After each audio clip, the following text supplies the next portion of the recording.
تو کوئی مثال ہی نہیں ہے۔ مسلمانوں تم غور کرو، جس خواجہ کے ملک میں تم رہتے ہو، جس مالک کے ملک میں تم رہتے ہو، اور ایک بات یاد رکھنا، ہندوستان کس کا ہے؟ غریب نواز کا ہے۔ ہندوستان غریب نواز کا ہے۔ یہ ہندوستان کی سلطنت غریب نواز کی ہے۔ ہندوستان کے مسلمانوں کی گردن پر احسان غریب نواز کا ہے۔ اگر غریب نواز تمہارے آباء و اجداد کو، تمہارے بڑوں کو کلمہ پڑھا کے مسلمان نہ کرتے تو آج تم اس شان کے ساتھ اسلام پہ فخر نہ کر رہے ہوتے، تم اس شان سے خود تم مسلمان نہ کہہ رہے ہوتے۔ اب غریب نواز کی بارگاہ میں چلو۔ اے غریب نواز، ہم کو سمجھنا ہے حسین کو، اور لوگ حسین کو یزید سے کمپیئر کرتے ہیں، لوگ حسین کو یزید کے ملانی کرتے ہیں، لوگ حسین اور یزید کو ایک ساتھ رکھتے ہیں۔ آؤ غریب نواز کی بارگاہ میں حاضر ہو۔ چشتیوں، بڑی خوش نصیبی کی بات ہے کہ ہم چشتی ہیں، ہم خواجہ صاحب کے ملک میں ہیں، اور یاد رکھو، بڑی ذمہ داری کے ساتھ یہ بات کہہ رہا ہوں، اہل منبر کی توجہ، ہندوستان کا مسلمان کسی بھی سلسلے میں مرید ہو جائے، آپ کسی بھی سلسلے میں مرید ہو جاؤ، کسی بھی سلسلے میں مرید ہو جاؤ، مگر رب العزت کی قسم، اگر آپ ہندوستان میں رہتے تو پہلے چشتی ہو، کیونکہ آپ خواجہ کے ملک میں رہتے ہو۔ اس ملک کا مالک غریب نواز ہے، دیگر سلاطین یہاں کے مہمان، اور خواجہ کا سلسلہ یہاں کا میزبان ہے۔ تو چشتی ورلڈ کے ذریعے سے آپ لائیو بھی سن رہے ہیں لوگ، اور آپ یہاں موجود میرے سامنے سن رہے ہیں، تو ہم خواجہ کے ملک میں رہتے ہیں۔ آؤ غریب نواز کی بارگاہ میں۔ اے غریب نواز، ہم سمجھنا چاہتے ہیں حسین کون ہے، تو غریب نواز نے ہمیں ایک شعر میں سمجھا دیا، ایک ربائی میں سمجھا دیا۔ غریب نواز فرماتے ہیں حسین کو سمجھنا ہے تو سمجھو شاہ است حسین، بادشاہ است حسین، دین است حسین، دی پناہ است حسین، سردار ندار دست در دست یزید، حقا کے بینائے لا الہ است حسین۔ حسین حسین حسین شاہوں کے شاہ، حسین بادشاہوں کے بادشاہ، حتیٰ کی شاہ حسین، بادشاہ حسین، دین است حسین، ہمارا دین جو ہے وہ حسین ہے۔ اب کوئی یہ سوچے حسین دین کیسے ہوں گے، حسین دین کیسے، تو اس کا بھی جواب ایک عالم رسول نے دے دیا۔ سرکار دیوا، وارث الاولیاء، سند الاصفیاء، قطب المشائخ، سرکار عالم پناہ وارث پاک فرماتے ہیں، ابھی تک جو آپ نے سنا ہوگا نا 73 فرقے ہوں گے، یہ سنا نا کتنا، 72 جہنم میں جائیں گے، کلہم فی النار، جن کے بارے میں رسول نے کہا تھا کلہم فی النار، وہ سب جہنم میں جائیں گے الا واحدہ، صرف ایک جنت میں جائے گا، جو صحابہ کے طریقوں پہ چلے گا، جس کے بارے میں نبی نے کہا تھا ما انا علیہ وصحبہ، جو میرے اور میرے صحابہ کے طریقوں پہ چلے گا۔ حضرت وارث دیوا نے فرمایا کربلا کے بعد، توجہ مسلمانوں توجہ دینا، کربلا کے بعد میری نظر میں صرف 2 فرقے ہیں، کربلا کے بعد بہت اچھا، میری نظر میں صرف 2 فرقے۔ کسی نے پوچھا سرکار 2 اور اتنے کہاں گئے؟ وارث پاک نے فرمایا کربلا کے بعد میری نظر میں 2 فرقے، پہلا فرقہ یا تو بندہ حسینی ہوگا یا تو بندہ یزیدی ہوگا، اس کے علاوہ کوئی زندہ باد ہے نا، یا تو بندہ کیا ہوگا، بولو دیکھ سے بولو، کیا ہوگا، کیا ہوگا، اور پھر یا تو یزیدی ہوگا۔ شکر مناؤ حسینیوں، مولائیوں، سنیوں، کہ تمہارے ہاتھ میں حسین پاک کا دامن ہے۔ اب جو یزیدی ہے اس کے اندر 72 انکلوڈ ہو گئے، 72 اسی کے اندر انکلوڈ، اسی میں داخل۔ پتا چلا حسین کی گستاخی کرنے والا صرف یزید ہی نہیں بلکہ زمین پر جو حسین کے خلاف کھڑا ہو وہ اپنے زمانے کا یزید کہلائے گا. بے شک اپنے زمانے کا یزید کہلائے گا.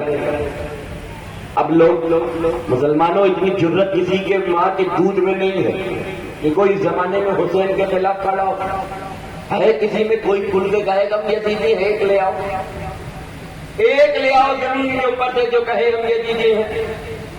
اللہ کی عزت کی قسم اس نام کی نفرت اللہ نے دلوں میں اتنی ڈال دی ہے کہ مسلمان کا مسلمان غیر قوم کے بھی نام لوگ اس کا نام برائی کے ساتھ لیتے ہیں. دوسرے بھی سے برا کہتے ہیں. اب اس زمانے میں پھر اس مشن یزید کو لوگ کیسے پروموٹ کریں گے, کیسے پڑھائیں گے قوم کو؟ اب امام حسین سے تو مقابلہ نہیں کر پائیں گے, اب رسول امام حسین کے بچوں سے مقابلہ کریں گے. امام حسین کی یادگار جو محرم میں بناتے ہو جس سے تمہارے چوک روشن ہوتے ہیں اس کے خلاف کھڑے ہو جائیں گے. کبھی نظر نیاز حسین کے خلاف کھڑے ہوں گے, کبھی لنگر و سبیل کے خلاف کھڑے ہوں گے. کبھی یہاں فاتحہ نہ کرو, وہاں فاتحہ نہ کرو, ادھر فاتحہ جائز نہیں, ادھر فاتحہ جائز نہیں. غیور مسلمانوں جھگڑنے کی ضرورت نہیں ہے. سمجھ جانا جو یادگار حسین کے خلاف کھڑا ہو اور حسین کے لنگر سبیل کے خلاف کھڑا ہو وارث دیوا کو یاد کر لینا اور سمجھ جانا دیوا کے اس شہنشاہ نے ہمیں پہلے ہی بتا دیا تھا یا تو یزیدی ہوگا یا تو حسینی ہوگا. بے شک حق ہے. زندہ باد نعرہ تکبیر, نعرہ رسالت, نعرہ حیدری, ذکر شہدائے کربلا, عظمت حسین, عظمت تعزیہ داری. سبحان اللہ. امام کا کوئی مقابلہ نہیں کر سکتا. امام کی یاد کو مٹاؤ. ایک بزرگ سے کسی نے پوچھا, سرکار ہمارے یہاں کچھ لوگ ایسے ہیں جو یہ کہتے ہیں یہ نہ کرو, وہ نہ کرو, یہ حرام, وہ حرام, یہ بدعت, وہ بدعت.